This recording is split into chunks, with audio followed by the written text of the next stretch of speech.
भला हुआ मेरी माला टूट गई, मैं राम भजन से छूटी। भला हुआ मेरी माला टूट गई, मैं राम भजन से छूटी। मेरे सिर से टली बला, भला हुआ मेरी माला टूट गई, मैं राम भजन से छूटी। मैं राम भजन से छूटी। नमस्कार मेरे प्यारे भाइयों, मेरे परमात्मा के प्यारे जीव हंसों। मैं हमेशा परमात्मा से यही अरदास करूंगा कि आप सब मेरे भाइयों का विवेक पहले से ज्यादा और ज्यादा और ज्यादा बढ़ता ही जाए, और ऐसा कोई काल का दूत ना हो जो आपको 1% भी भ्रमित कर पाए। एक भी काल का दूत नहीं बख्शना हमने, सबके अज्ञान को खोल के रख देना है, ताकि आने वाले समय में कोई भी काल का दूत अपना दांव ना खेल पाए, इन परमात्मा के जीव हंसों को उलझा ना पाए। ऐसी ज्ञान की लहर चला देनी है कि एक एक जीव इस मूल ज्ञान को समझ के परमात्मा को जानने की कोशिश करे, परमात्मा तक पहुंचने की कोशिश करे, और अपने इस अनमोल जन्म को बर्बाद ना कर पाए, बल्कि सत्य सार को जानकर इस जन्म को सफल कर जाए, ताकि 84 लाख जन्मों के बाद जो ये इंसान जन्म मिला है इसका भरपूर लाभ ले सके। गलती से भी अगर इस जन्म में चूक हो गई तो मेरे भाई अगली बार कोई आपका साथ नहीं दे पाएगा। आज जितने ये काल के दूत आपको भ्रमित करने में लगे हैं, इसके पीछे बहुत बड़ा राज है। कबीर साहब ने कहा था, जहां कबीरा करे गुरुआई वहां निरंजन द्वंद मचाई, कि जहां पर सत्य का प्रचार होगा, जहां पर सतगुरु सत्य कबीर के मूल ज्ञान की बात चलेगी, वहां पर निरंजन अपना खेल खेलेगा। वहां पर काल के दूत पूरे जोर शोर से विरोध करेंगे उस मूल ज्ञान के प्रचारक का, उस मूल ज्ञान के दाता का। इसीलिए मेरे भाइयों, आज सब के सब इस मूल ज्ञान के खिलाफ बोल रहे हैं, इस मूल ज्ञान को झूठा सिद्ध करने में लगे हैं, और वो भी केवल वाणियां दिखा दिखा के। जैसे मैंने 103 नंबर सत्संग जो मैंने कल भेजा था, उसमें आपको मैंने दिखा दिया कि नीर शीर का निबेड़ा कैसे करना होता है। क्या जरूरत थी सतगुरु को ऐसी वाणियां बोलने की जिनको अपनी ही वाणियों के द्वारा काटा गया? वो केवल इसीलिए था मेरे भाई, ताकि काल के दूतों के हाथ वो मूल ज्ञान ना लग पाए। चाहे वो मूल ज्ञान लिखित में ही क्यों ना हो, वो काल के दूतों के समझ ही ना आए, और काल के दूत केवल उन वाणियों को दिखा दिखा के अपने आप को सतगुरु घोषित कर दें जो पवित्र ज्ञान है, जो जगत ज्ञान है, जो बच्चों का ज्ञान है, जो विवेकी पुरुषों का ज्ञान है, वो अलग है मेरे भाई। हम केवल उस मूल ज्ञान को समझा रहे हैं जो विवेकी पुरुष ही समझ सकते हैं। जो अकल में अभी बच्चे हैं वो इस ज्ञान को नहीं समझ सकते। वो केवल उन वाणियों का तर्क लेके चलेंगे जिन वाणियों को निम्न लेवल का बोला कबीर साहब ने। जो छोटी क्लासों की किताबें हैं ये उनको लेके चलते हैं, और हम केवल और केवल मूल ज्ञान विहंगम योग को लेके चलते हैं। तो क्या उसमें डिफरेंस है, आज आपको और बताया जाएगा। आज आपको इंगला पिंगला सुषमना का भेद खोला जाएगा कि कबीर साहब ने क्या बोला इंगला पिंगला सुषमना के लिए। क्योंकि कई लोग आपको भ्रमित करेंगे कि देखो कबीर साहब की वाणियां भरी पड़ी है कि गंगा जमुना के बीच में जाना है, इंगला पिंगला के बीच में जाना है। मेरे भाई, वाणियां लिखी गई हैं, वो इसीलिए लिखी गई हैं ताकि काल के दूत पूरा जोर लगा दें ये समझाने में कि इंगला पिंगला सुषमना में ही जाना है। लेकिन उन काल दूतों को ये नहीं पता कि कबीर साहब ने मूल ज्ञान भी दे रखा है, जिस मूल ज्ञान को समझ के पिछली पढ़ाई को छोड़ के वो जीवहंस अगली पढ़ाई करने चला जाएगा।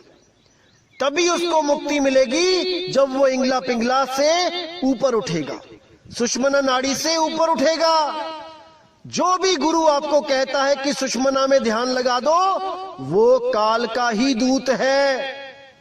और YouTube चैनल भरे पड़े हैं इन काल दूतों से, जो आपको कबीर वाणी ही दिखा दिखा के सुषमना में जाने का ज्ञान देंगे। लेकिन आज आपको इस रहस्य से पर्दा उठाया जाएगा कि कबीर साहब ने इंगला पिंगला सुषमना के लिए क्या बोला, उन साधकों के लिए क्या बोला जो इसमें ध्यान लगाते हैं।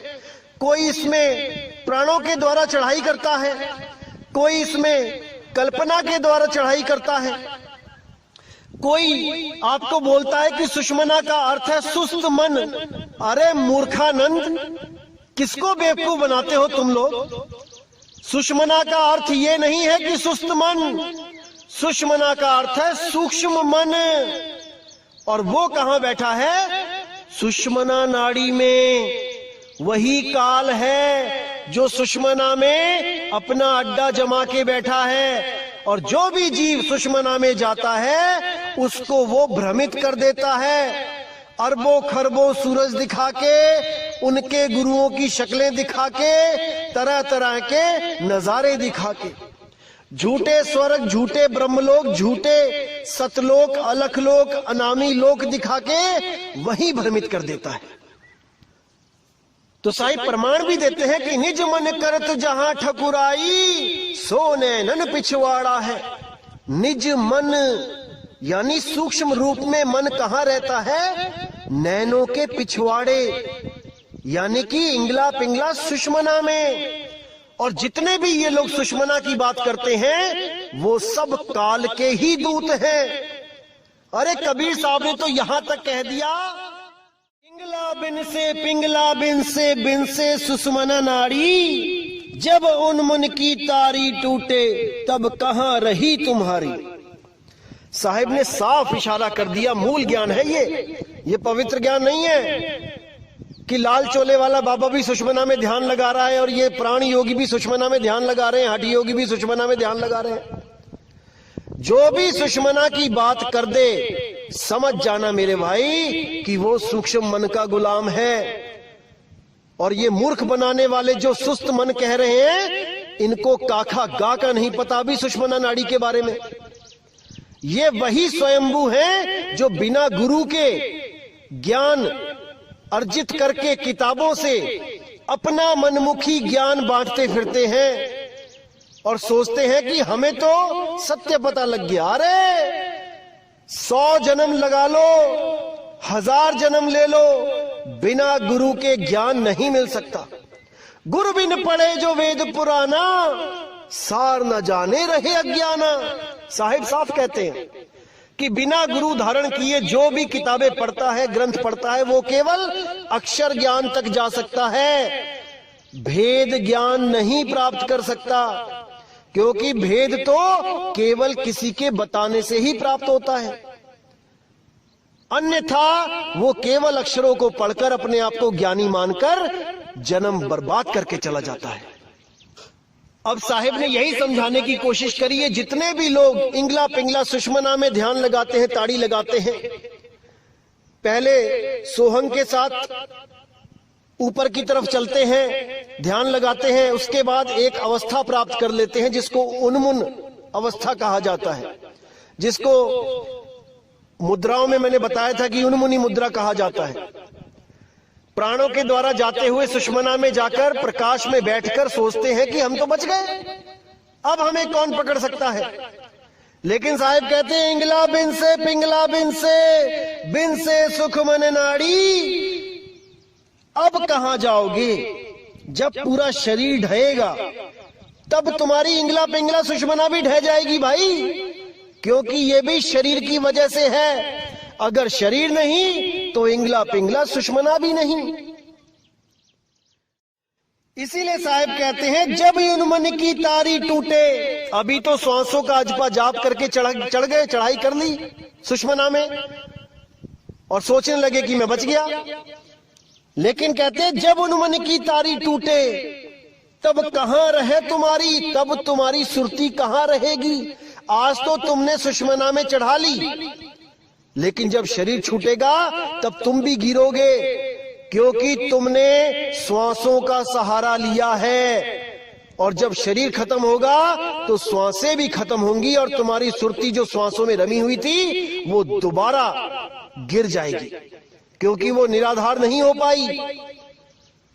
इसीलिए साहिब ने बोला इंगला पिंगला सुषमना त्रिकुटी सबको धाम, नी अक्षर श्वासा रहित ताकर भिन्न मुकाम।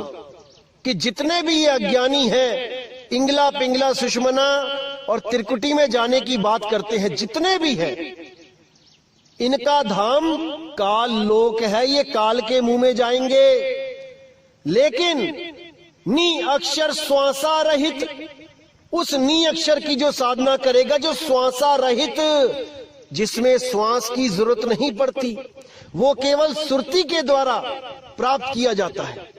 नी अक्षर श्वासा रहित ताकर भिन्न मुकाम, उस मुकाम को, उस भिन्न मुकाम को बिरले जीव पहुंचेंगे, बहुत कम लोग पहुंचेंगे वहां तक। बाकी सब के सब इसी त्रिकुटी में इंगला पिंगला सुषमना में जाकर भ्रमित हो जाएंगे, उस काल के मुंह में चले जाएंगे। तो इन भेद की बातों को कोई भेदी सतगुरु ही बता सकता है, ये आम जीवों के बस की बात नहीं है मेरे भाई। और मुझे तो हैरानी होती है कि ये लोग कितने रंग बदलते हैं। पहले ये लोग कहते थे कि श्वासों के बिना बात नहीं बनेगी, श्वास ही सार है, सोहंग ही सार है। अब हमारे सत्संग सुन सुन के अब कहने लगे हैं कि वो सार शब्द एक रस है, वो बदलता नहीं है, वो एक धुन है। और कौन सी धुन बता देते हैं आपको? जो आप कान बंद करके या फिर 2 ग्लास अपने कानों पे रख लेना, दोनों ग्लास कानों के ऊपर जैसे ढक्कन लगाते हैं वैसे रख लेना, एक आवाज आएगी आपको झींगुर की तरह, जो टूटेगी नहीं, लगातार चलेगी। या फिर ये लोग कहते हैं कि किसी बंद कमरे में बैठ के, जहां बिल्कुल सुनसान हो, टीवी ना चल रहा हो, रेफ्रिजरेटर ना चल रहा हो, ये ना हो वो ना हो, वहां जाकर ध्यान लगाओ तो एक आवाज चलेगी जिसमें कोई आवाज नहीं है, कोई नाद नहीं, कोई बिंद नहीं है उसमें, कोई ये नहीं कोई वो नहीं। ऐसा भ्रमित करते हैं ये लोग। अरे भाई वो ईथर है, ईथर, जिसको 5वां तत्व आकाश तत्व बोला गया है। और इसी झिंगुर की आवाज को जो लगातार चल रही है, इसको ओंकार बोला है वेदों में। पूरे ब्रह्मांड में ये आवाज हो रही है जिसको उन्होंने ओंकार घोषित किया। इसी आवाज को सुनकर योगी जपी तपी सन्यासी भ्रमित होकर इसी 3 लोक में रह गए। ये सार शब्द नहीं है भाई, सार शब्द 3 लोक से न्यारा है, सार शब्द 3 लोक से न्यारा है। कि श्वास ऊपर चढ़ाई तो सोहंग, बाहर छोड़ी तो ओम, या श्वास ऊपर चढ़ाई तो को, नीचे छोड़ी तो हंग। मेरे भाई श्वासा मुंह से भी ली जाती है। जब आपको जुकाम होता है, दोनों नाक बंद होते हैं और 2-3 दिन तक आप परेशान रहते हो, सांस तक नहीं आती, तब आप मुंह से सांस लेते हो। अगर परमात्मा श्वासों में है तो मुंह से जो श्वास ले रहे हो परमात्मा उसमें भी है। आप वहां से सिमरण करके दिखाओ, कहां चढ़ोगे बताओ। तो मूर्ख बना रखा है इन दुनिया वालों ने, इन कालदूतों ने। आपने भ्रमित नहीं होना है मेरे भाई, आपने भ्रमित नहीं होना है। आखिर श्वास, उस श्वास का मतलब क्या होता है, आज आपको मैं भेद बताता हूं इसका। साहिब ने बोला, माला तो कर में फिरे, जीभ फिरे मुख माही, मनवा दस हूं दिसी फिरे, ये तो सिमरन नाही। इसका मतलब ये है कि साहिब कह रहे हैं कि माला तो कर में फिरे, माला हाथ में पकड़ ली और घुमा रहे हो 108 मनके की। अब मन क्या कर रहा है कि जल्दी जल्दी माला करूं, 108 लिमिट बना दी है कि इतनी माला करनी ही है। अब सारा मन कहां घूम रहा है, 108 माला में घूम रहा है या बाहर के जो काम है वहां घूम रहा है। अब जीभ फिरे मुख माही, यानी कि मुंह में चल रहा है राम राम राम राम राम राम राम राम। तो माला हाथ में है एज ए घड़ी, एज ए टाइमर कि 108 पूरी होगी और जाप खत्म। एज ए टाइमर यूज किया जा रहा है माला को, याद रखो, इस बात को ध्यान दो। माला से जाप का कोई मतलब नहीं है। अगर माला ना हो तब भी जाप हो सकते हैं, लेकिन आप फिर कोई और विधि अपनाओगे 108 गिनने के लिए, उंगलियों पे गिनने लग जाओगे। तो कहने का मतलब है कि माला अलग है, जाप अलग है। माला नहीं भी होगा, जाप तब भी होंगे, चाहे वो उंगलियों पे होए, चाहे वो और किसी विधि से होए। तो माला अलग है और जाप अलग है। बिना माला के भी जाप हो सकता है। आप बिना माला लिए जाप करो, राम राम राम राम राम राम राम जपते रहो शाम तक, माला की जरूरत ही नहीं पड़ेगी। माला केवल इसलिए ली जाती है कि आपको पता लग जाए कि 108 हो गए हैं कि 1008 हो गए हैं, और माला का कोई रोल नहीं है। इसी तरह जब श्वासों की बात आती है तो कबीर साहब ने बोला है कि माला श्वास उश्वास की, फेरेंगे निज दास, 84 भर में नहीं कटे काल की फांस। अब यहां पर साहिब ने बोला है कि तुम माला फेर के टाइमर लगा लिया तुमने, ये तो तुम ऐसे कर रहे हो जैसे एहसान कर रहे हो परमात्मा पे कि मैंने इतनी माला फेर ली तेरी, मुझे मुक्ति चाहिए। अरे मेरे भाई, जब तक आप लिमिट में उसको याद करते हो, जब तक आपकी सुरती कहीं और भी जाती है, आपकी सुरती भटकेगी। इसीलिए अभ्यास के लिए साहिब ने बोला कि 24 घंटे 8 पहर सुरती को वहां स्थिर करो, उसका सिमरन करो। इसलिए उन्होंने श्वास उश्वास बोल दिया माला की जगह। माला भी टाइमर है, श्वास उश्वास भी टाइमर है। माला खत्म हो जाती है लेकिन श्वास उश्वास सारी उम्र चलता है। ये केवल एक संकेत है कि 24 घंटे सिमरन करो, 8 पहर सिमरन करो, ना कि श्वासों पे सिमरन करने लग जाओ कि माला के अधीन ही हो जाओ कि माला है तो सिमरन है, माला नहीं तो सिमरन भी नहीं। मूर्ख बना रखा है इन लोगों ने। अब साहिब कहते हैं, श्वास श्वास में नाम ले, व्यर्थ सांस मत खोए, अब ना जाने इस श्वास का आवन होए ना होए। वो तो स्वयं कह रहे हैं, पता नहीं सांस आएगी ना आए। इन श्वासों में जब तक ये श्वास चल रही है नाम जप ले। आज तुमने नाम लिया, कल को तुम्हारी मौत हो गई तो एक दिन में तुम कितनी श्वासें कर लोगे? 21,600 सांसें हैं। 21,600 सांसों पे नाम जप के क्या तुम्हें मुक्ति मिल जाएगी? मिल जाएगी तो बता दो कि 21,600 सांसों में मैं नाम जप लिया तो मुक्ति मिल जाएगी। लेकिन अगर सुरती शब्द को पकड़ ले, वो एक पल में भी पकड़ सकती है भाई। अगर वो एक पल में भी उसको पकड़ ले तो वो मुक्त है, उसको बांध नहीं सकता कोई। अगर उसको एक बार भी अनुभव हो जाए तो वो अपने घर का रास्ता जान जाती है और वो इन तत्वों को छोड़कर हमेशा के लिए चली जाती है। इन श्वासों की गुलाम नहीं है वो कि श्वासों पे माला जपे 21,600 पर डे के हिसाब से। साहिब क्या बोलते हैं, इसको अच्छी तरह समझ लो मेरे भाई। बार बार नहीं समझाने वाला मिलेगा कोई, इस चीज को अच्छी तरह समझ लो।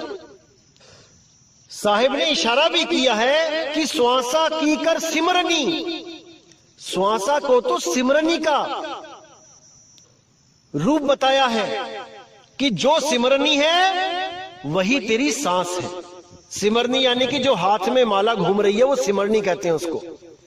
तो श्वासों को सिमरणी का रूप बताया है कि सिमरणी और श्वास को एक समझो। श्वासा कीकर सिमरणी, कर अजपा का जाप, यानी उसका जाप कर जो अजपा है, जिसको जपा नहीं जा सकता। उस नाम का सिमरण कर जो जाप नहीं है, जो सोहम ओहम नहीं है, वो अजाप है।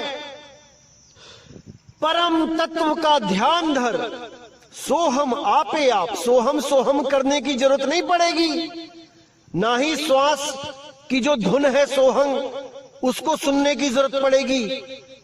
वो भी नकली है, वो भी खत्म हो जाती है, उस पे भी ध्यान नहीं लगाना है। जो श्वास अपने आप चल रही है, सोहंग की आवाज आ रही है जो ऑटोमेटिकली, वो भी नाशवान है। लेकिन साहिब कहते हैं परम तत्व का ध्यान धर, उस परम तत्व का ध्यान धर जिसका कभी नाश नहीं होता, जो इस देह में नहीं है, जो इस देह से न्यारा है। इस देह में जो कुछ भी है वो नाशवान है। परम तत्व का ध्यान धर, सोहम आपे आप। तुम स्वयं ही सोहम हो जाओगे, उस अवस्था को प्राप्त कर लोगे जिस अवस्था में मैं रहता हूं। अरे नीर छीर का करे निबेड़ा, कहे कबीर सोहंस है मेरा। जो सोहम को समझ जाए, नीर और शीर, नीर सोहंग क्या है और शीर सोहंग क्या है। नीर में क्या आता है, जाप अजपा अनहद, ये नीर यानी पानी है। और वो सार नाम क्या है, वो सोहंग अवस्था है। सोहम यानी जो तू सोहम, जैसा तू वैसा मैं। जब आप इस अवस्था को प्राप्त करते हो तब आप सोहम सत्य कबीर अवस्था को प्राप्त कर लेते हो, जिसके लिए बोला सोहम ही ऊपर और है, सत सुकृतिक नाम। जो लोग सोहंग सोहंग जपते हैं उनके लिए बोला कि सोहंग से भी ऊपर सत सुकृतिक नाम। वो सत सुकृत का क्या नाम है उसको जानो, वही सत्य नाम है, वही सत्कर्तार है, वही सतपुरुष है, वही सत्य शब्द है, वही सतनाम है। लेकिन इन बातों को ये काल के दूत नहीं समझ सकते, बिल्कुल नहीं समझ सकते। ऐसे ऐसे YouTube चैनल पे आ गए हैं लोग, जिनको आप सुनोगे शुरू से लेके आखिर तक तो 10 बार रंग बदलते हैं। कभी कुछ कहते हैं, कभी कुछ कहते हैं। हमारे सत्संग सुन के हमारी जैसी बातें करने लग गए आजकल। ऐसा चतुर काल का दूत बैठा है जो इन सबको कंट्रोल कर रहा है आज के टाइम में। इन सबके अंदर बैठा हुआ है, सबके दिमाग घुमा रखे हैं उसने। ऐसे ऐसे चालाक काल के दूत बैठे हैं जो भ्रमित करने में बिल्कुल पीछे नहीं है। उनको इतनी शर्म भी नहीं आती कि जो हमने शुरू में बोला है हम उसी के विपरीत बोल रहे हैं। इतना भ्रमित कर देते हैं ये लोग केवल हमारे सत्संग सुन के। जो भी मैं कोई चीज बताता हूं उसी को कॉपी करके समझा रहे हैं। अरे तुम अपने सत्संग खुद सुनो, पहले तुमने क्या क्या बोल रखा है। आज तुम एक रस की बात करते हो। शर्म आनी चाहिए आप लोगों को जो जीवों को भरमाने का ठेका लेके बैठ गए हो। पहले ये लोग बोलते हैं कि 10वां दरवाजा बंद करके काल बाहर बैठा है। अब ये लोग कह रहे हैं कि सुषमना में काल बैठा है। बिल्कुल बेशर्मी की हद कर दी है। इनको खुद ही नहीं पता कि कहना क्या चाहते हैं, केवल भ्रमित करना है लोगों को और कुछ नहीं। ऐसे ऐसे लोग बैठे हैं। लेकिन जो मर्जी कर लो मेरे भाई, ये परमात्मा का जो दास बैठा है यहां पे, एक एक चीज को क्लियर करके हर भ्रम को खत्म कर देगा। बिल्कुल इस भ्रम में मत रहना कि तुम एक भी जीव को उलझा पाओगे। अब समय आ चुका है कि सत्य ज्ञान घर घर में जाएगा, घर घर में बोध विचार होगा और लोग सत्य नाम को जानकर उसके साथ जुड़ेंगे, अपना आत्म कल्याण करेंगे।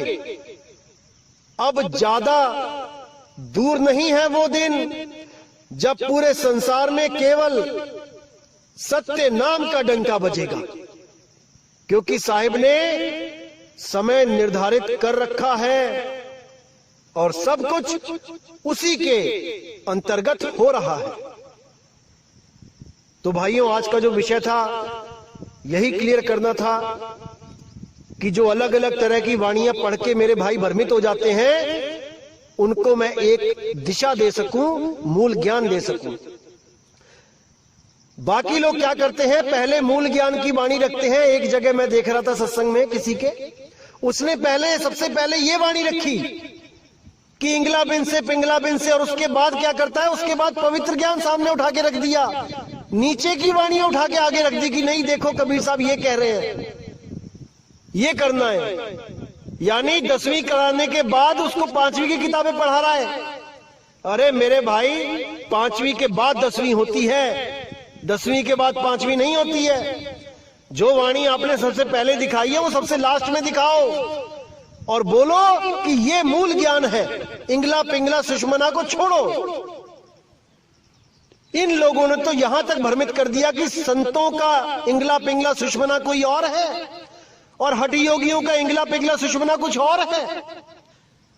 हद कर दी चालाकी की, मूर्खता की हद कर रखी है इन्होंने। अरे मेरे भाई, इंगला पिंगला सुषमना एक ही है, शब्द भेद होते हैं अलग अलग। इंगला पिंगला सुषमना नहीं हो रही अलग अलग कि तुम्हारी इंगला पिंगला सुषमना और है और साधु संतों की और है और मेरी कोई और है। ये नाड़ी तंत्र सबका एक ही है। किस गलत फहमी में जी रहे हो?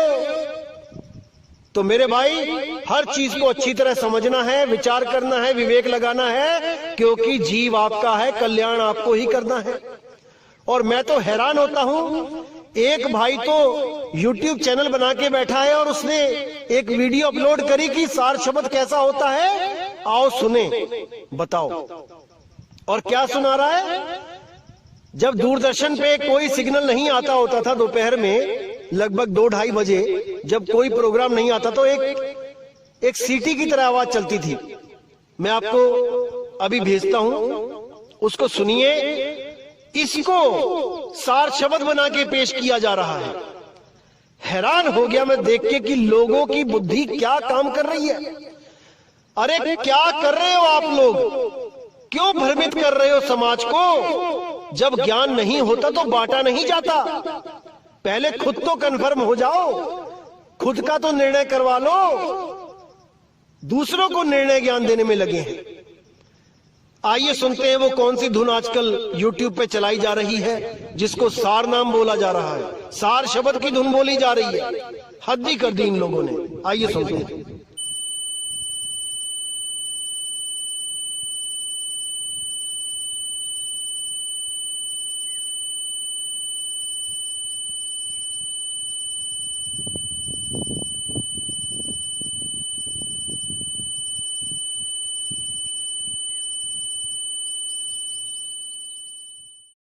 अब बताओ इन लोगों का क्या होगा?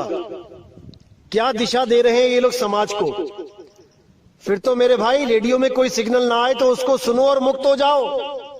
जब मैंने ये वीडियो अपने गुरु भाइयों के ग्रुप में सेंड करी तो एक भाई ने बहुत अच्छा जवाब दिया कि भाई, जब कान पे कोई जोर से थप्पड़ मार दे तब भी यही सुनाई देती है कि तब सार शब्द उसको मिल गया और उसका मन दौड़ना बंद हो गया। ऐसा कान पे सार शब्द दिया कि मन भटकना बंद हो गया, स्थिर हो गया। तो ऐसे ऐसे लोग पड़े हैं समाज में जो भ्रमित करने में बिल्कुल भी शर्म नहीं करते। और सार शब्द कबीर साहब का मूल मंत्र क्या बता रहे हैं ये भी सुना देता हूं आपको मैं, ताकि कल को आप भ्रमित ना हो जाएं इन काल दूतों के चक्कर में। आइए सुनते हैं क्या मंत्र है इनके पास जो कबीर साहब कहते हैं कि हमेशा जपो। आइए सुनते हैं। आत्मा है, आत्मा है, आत्मा है, आत्मा है, आत्मा है, आत्मा है, आत्मा है। अब बताओ इन लोगों का क्या होगा? मैं तो हैरान हूं कि ऐसे ऐसे लोग भी पड़े हैं भारतवर्ष में। ऐसे ऐसे लोग पड़े हैं, हद हो गई, हद। अरे आत्मा है करके आत्मा मिल जाएगी क्या? ऐसे तो दुनिया में कोहिनूर भी है, पारस भी है, तो लग जाओ जपने। पारस है, कोहिनूर है, मिल जाएगा क्या? पता नहीं क्या सोच के लोग ज्ञान बांटने लग जाते हैं। खैर मेरे भाइयों, आपने भ्रमित नहीं होना है। कहीं भी कोई भ्रमणा आती है, कुछ भी ऐसा होता है, तो आप बेहिचक सवाल पूछ लीजिए। ये दास आपकी सेवा में ही बैठा है, एक एक चीज को क्लियर कर दिया जाएगा। बिल्कुल शर्माना नहीं है, कहीं भ्रमित नहीं होना है। बहुत कुछ बोलते हैं दुनिया में लोग, लेकिन सत्य कोई एक बोलता है। इसीलिए मेरे भाई, बिल्कुल हिचकिचाना मत, हर सवाल का जवाब मिलेगा। सवाल पूछो तो सही। तो मेरे भाई, आज के सत्संग से आपको समझ जाना चाहिए कि मूल वाणी और पवित्र वाणी में क्या फर्क होता है, और साहिब ने कहां पर किस भाव में क्या बोला है, ये आपको समझना पड़ेगा। क्योंकि ये काल के दूत आपको भ्रमित करने में पीछे नहीं है। ये वाणियां दिखा दिखा के ही भ्रमित करते हैं। लेकिन अगर आपने मूल ज्ञान का विवेक वाणी समझ ली, फिर आपको कोई भ्रमित नहीं कर सकता। तो इसी के साथ दोस्तों मुझे विदा करें। जय गुरु बंदी छोड़ वैराग साहिब, जय गुरु बंदी छोड़ साधु शरण साहिब, जय गुरु बंदी छोड़ बाबा मदन साहिब, बाबा गरीबदास साहिब, बाबा नानक जी। जय जय सतगुरु बंदी छोड़ कबीर साहिब की सदा ही जय हो, सदा ही जय हो मेरे मालिक की साहिब बंदगी सतनाम।